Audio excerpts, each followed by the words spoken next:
이승만 TV 시청자 여러분 안녕하십니까? 이영훈의 역사비평, 오늘의 주제는 정전기념일에 생각하는 이승만 대통령의 성명. 좀 깁니다만은 그렇게 되겠습니다. 다시 한번 말씀드리면 정전기념일에 생각하는 이승만 대통령의 성명입니다. 지난 7월 27일 지금부터 나흘 전입니다만 그날은 제65주년 6.25 전쟁 휴전협정 내지 정전 기념일입니다. 이날을 맞이해서 그 전쟁과 관련된 여러 나라들은 나름의 기념 행사를 했습니다. 가장 인상 깊은 것은 미국의 트럼프 대통령이었는데요. 트럼프 대통령은 그날을 한국전쟁 참전용사 정전 기념일로 선포를 했습니다. 그렇게 한 다음 다음과 같은 취지의 성명을 발표했습니다. 잔혹했던 3년 동안, 그 전쟁의 3년 동안 우리의 군대와 동맹들은 공산주의의 확산을 막고 한반도의 자유를 수여하기 위해 용감하게 싸웠다. 이러한 숭고한 목적을 위해 싸우다 죽은 이들의 용감함과 희생을 기억한다. 한반도에서 정전이 이루어진 60여 년 동안 우리와 한국의 관계는 계속 번창해왔다. 존중과 경제적 번영에 대한 공동의 욕구, 민주적 가치와 힘을 통한 평화에 대한 변함없는 헌신에 기반한 강력한 우정을 구축해왔다. 그렇게 이야기하고 있습니다. 그 잔혹했던 전쟁에서 공산주의 확산을 막고 자유를 수호하기 위해 용감하게 싸우다 죽었던 그들의 용감과 희생을 기리고 찬양한다. 그리고 그들의 희생 위에서 지난 60여 년 동안 우리와 한국의 동맹관계는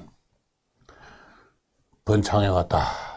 우리는 강력한 우정을 구축해왔다. 이렇게 이야기를 했습니다. 이런 연설을 할 수 있는 대통령이기에 저는 미국 대통령이라고 생각을 합니다. 잔혹한 전쟁이었죠. 미국인에게 있어서 한국 전쟁은 잔혹한 전쟁이었습니다. 보여드리는 이 자료는요, 위키피디아에서 제가 확인한 건데, 미국이 건국 이래 종사한 10대 전쟁의 랭킹입니다.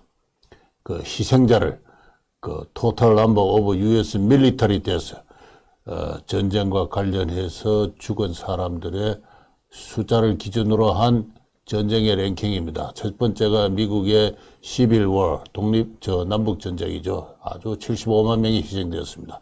그 다음에 2차 대전이 40만 명이 희생되었고요. 40만 5천여 명. 1차 대전이 11만 6천여 명이었습니다. 그 네 번째가 베트남 전쟁인데 14년 동안 5만 8천여 명이었습니다. 근데 다섯 번째가 코리안와 한국전쟁, 우리말로 6.25 전쟁이에요. 이게 3년 동안에 54,246명이 죽었습니다. 전투에 종사하다가 죽은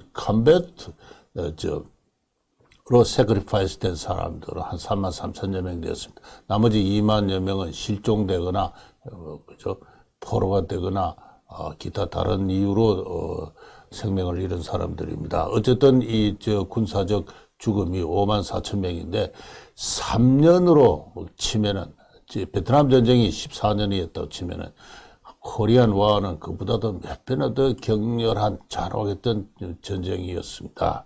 그리고 미국의 독립전쟁이 6번째고 2만 5천 명, 1812년 영국과의 전쟁이 1만 5천 명, 그 다음에 멕시코와의 전쟁이 1만 3천 명, 그 다음에 지난 2003년부터 11년간 있었던 제1차 이라크 전쟁이 4,497명입니다. 제일 마지막에 보면은 War in Afghanistan 해서 아프가니스탄 전쟁 2001년부터 지금까지 하고 있습니다. 2,216명이 그동안에 죽었습니다. 미국은 전쟁의 국가입니다. 세계 경찰 국가로서 세계 분쟁에 개입을 해서 질서의 수호를 스스로 책임지는 그러한 경찰 국가입니다.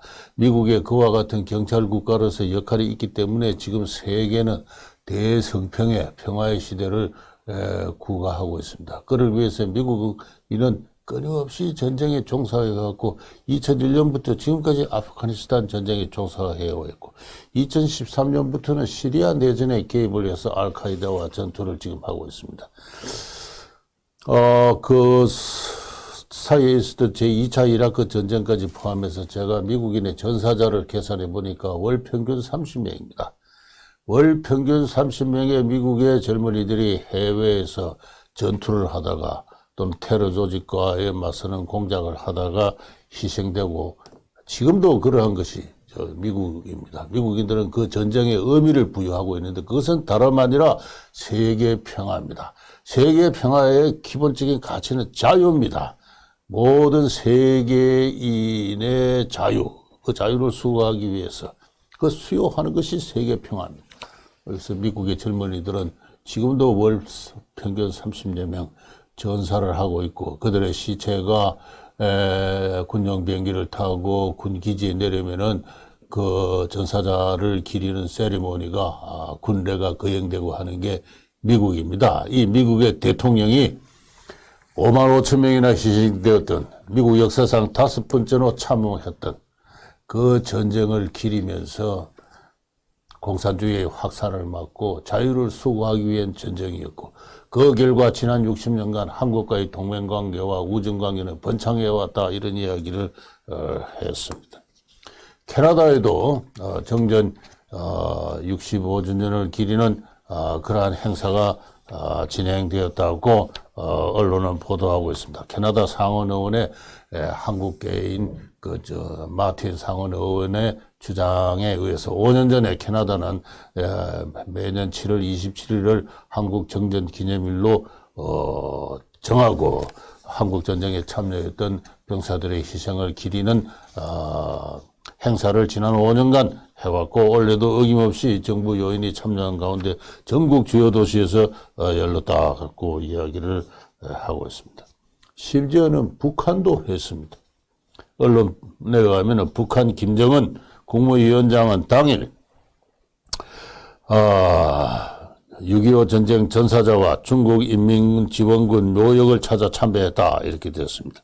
그래서 북한은 이날을 조국 해방전쟁 승리의 날로 규정을 하고 조국 해방전쟁 승리의 날 65도를 기념해서 조국 해방전쟁 참전 열사묘에 참여하고 인민군 열사들에게 경의를 표했다. 그러면서 평안남도 해창군에 있는 중국 인민지원군 열사 농원에 찾아서 화환을 정정을 하면서 말하기를 우리가 생사존망의 엄중한 형편에 처했을 때 목숨으로 정당한 위협을 수호하고 붉은 피로 평화를 일으켜낸 중국 동지들의 위후는 우리의 인민의 가슴 속에 깊이 살아남아 있다. 중국 인민은 예나 지금이나 중화인민공화국과 같은 믿음직한 형제의 나라, 위대한 것을 가지고 있는 것을 자랑스럽게 생각한다. 이렇게 이야기를 했습니다. 북한의 김정은 위원장조차 그날을 맞이해서 중국인들의 희생을 기리면서 감사하면서 중국과의 동맹관계를 형제관계를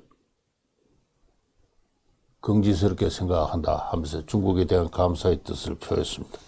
그런데 당일 한국 정부는 아무 말이 없었습니다. 아무 말이 없었습니다.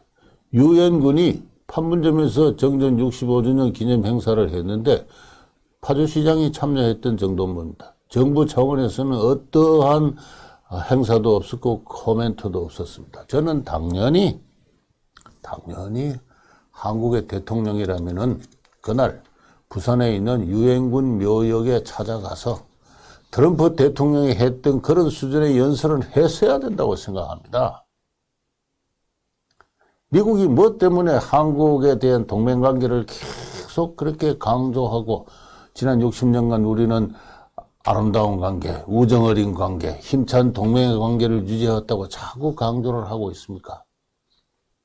친구 관계도 예의를 표하고 때때로 감사의 뜻을 표하고 선물을 하고 할 때 친구 관계가 유지되는 것입니다.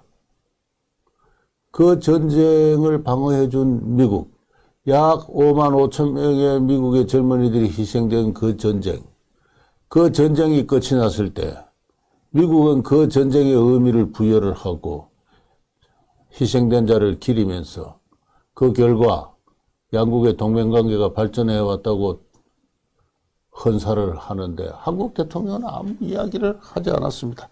그런 의식이 없는 거예요. 여기에 우리 대한민국의 정신 상태에 있어서 커다란 공백이 조성되어 있다는 것을 제가 지적할 수가 있는 것입니다. 각급 교과서에서 6.25 전쟁을 어떻게 가르치고 있느냐? 한마디로 슬픈 전쟁이다, 그렇게 이야기했습니다. 있어서는 안 될 동족상잔의 전쟁이었다. 전쟁의 부작용이 너무 컸다. 극단적인 반공주의의 체제가 들어서서 인민의 자유를 억압했다.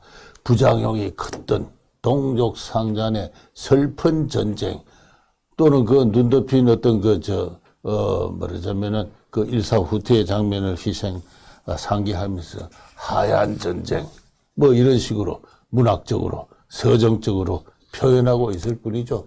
그런 식으로 학생들에게 전쟁을 가르쳐요.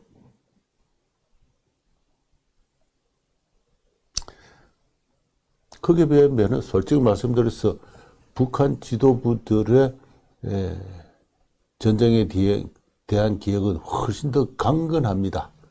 전쟁에 대한 기억을 강건하게 유지를 하고 국민을 그렇게 교육하는 국가, 저는 그런 국가는 쉽게 망한다고 생각하지 않습니다. 그러나 그 전쟁이 무엇인지도 알지 못하고 그저 슬픈 전쟁, 동족상잔의 하얀 전쟁, 그렇게만 가르치고 있는 한국인들의, 한국 정치에, 한국 역사에, 한국 교육에 그와 같은 정신상태, 이런 정신상태에서 저는 이 나라의 장래는 결코 밝지 않다고 거의 단언해도 좋다고 생각을 합니다. 그런 실정에서 제가 국민 여러분은 까마득하게 잊고 있겠지만은 정전협정이 체결되는 그날 이승만 대통령께서 발표하신 성명 하나를 알려드리도록 하겠습니다. 바로 이것입니다. 그 성명의 한 중간 부분인데요. 그 앞부분에는 불가피하게 우리가 정전협정을 받아들일 수밖에 없는 그 원인에 대해서 좀 설명을 합니다. 그러면서 미국과 우리는 쌍방간의 의무를 충분히 이해를 하고 있고, 그리고 우리의 안전과 번영을 위해서 우리가 어떠한 일을 할지를 서로 합의한 상태다. 소위 한미동맹에 대해서 어느 정도 간단하게 언급한 다음에 북한 동포들에게 외칩니다. 북한 동포들에게 외친다. 동포여, 희망을 버리지 마시오. 우리는 여러분을 잊지 않을 것이며 모른 채 하지도 않을 것입니다.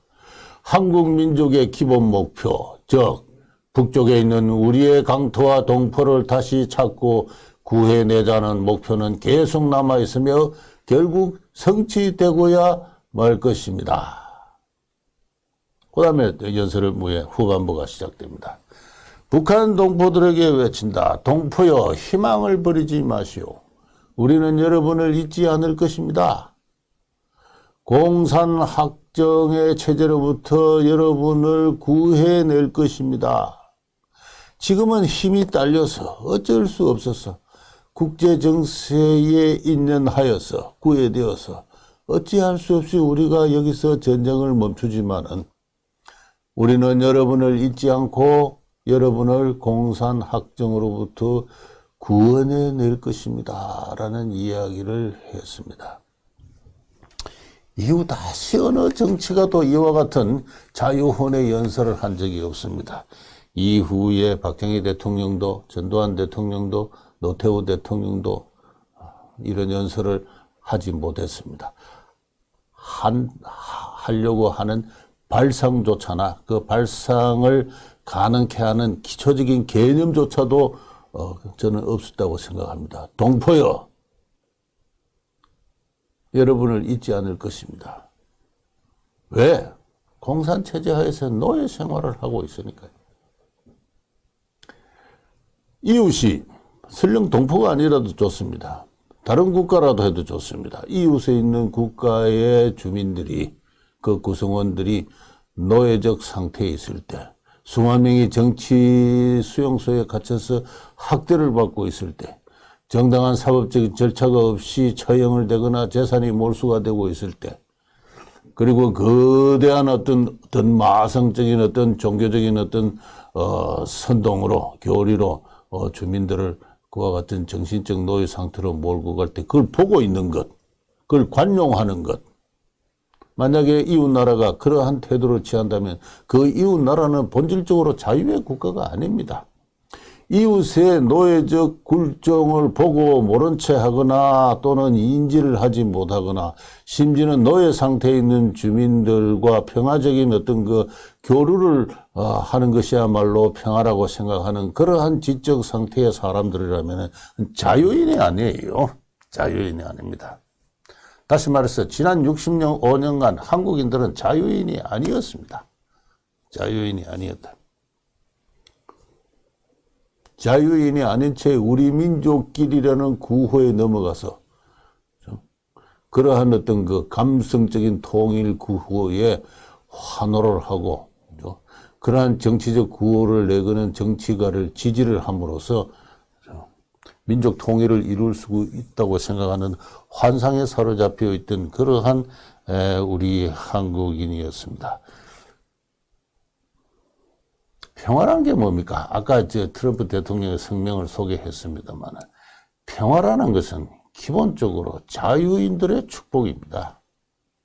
자유인이 아닐 때, 상대방이 노예적 상태에 있을 때, 농노적 상태에 있을 때, 그의 주민을 농노와 노예로 지배하는 어떤 포갑적인 권력이 그러한 정치 체제가 이웃의 정치 체제일 텐데 그 나라와는 진정한 평화가 성립할 수가 없습니다. 우리가 지금 늘 평화, 진정한 평화를 이야기하면서 북한 주민의 자유를 이야기하고 있지 않습니다. 이거 완전히 넌센스입니다. 완전히 넌센스예요. 평화를 위해서는 내 자유를 지키기 위해서는 내가 하지 않으면 안 됩니다. 그런 희생의 각오 없이 자유의 전투적인 의지가 없이 희생의 각오 없이 값싸게 입으로만 올리는 평화는 설령 그것이 성립한다 하더라도 곧바로 다른 전쟁 사태로 이어질 수밖에 없습니다. 그래서 트럼프 대통령은 자유에 기초한 힘에 바탕한 평화체제라고 그렇게 이야기를 했어요. 이 말뜻을 한국인들이 지금 모르고 있는 거예요. 모르고 있습니다. 그래서 정전협정일을 맞아서 종전을 선언해야 된다고 이야기를 하고 있습니다. 종전을. 지난 60년간 그 정전체제에 기초해서 한미 동맹에 기초한 정전체제에 기초해서 평화가 유지되어 왔는데 그 평화는 우리를 번영케 한 그 평화에 대한 일말의 평가나 인식은 없는 채 노예적 상태에 있는 북한 체제와 종전선언을 해야 된다 하고 종전선언을 해야 진정한 평화가 온다고 믿고 있습니다.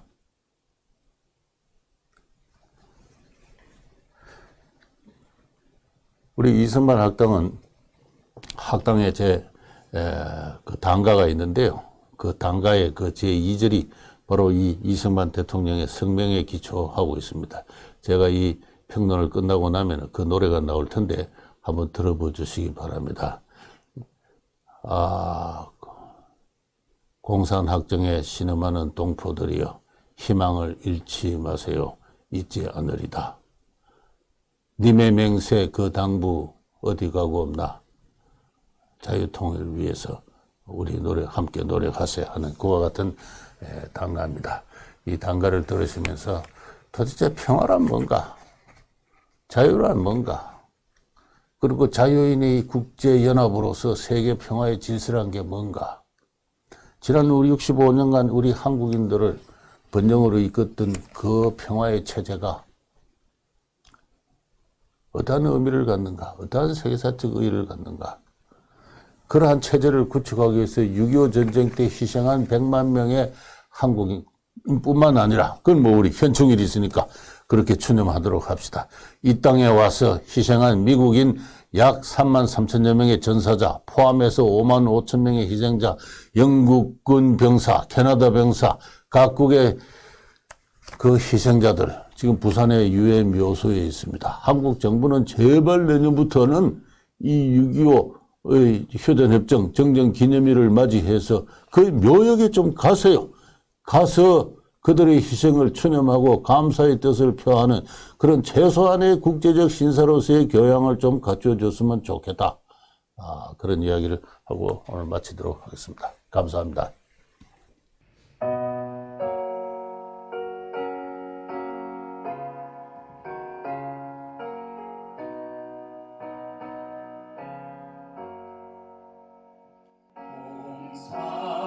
산악정 신음하는 공포 들으려 희망을 잃지 마세요. 잊지 않으리라. 님의 맹세 그 다음은 어디 가도 없나. 자유공일 그날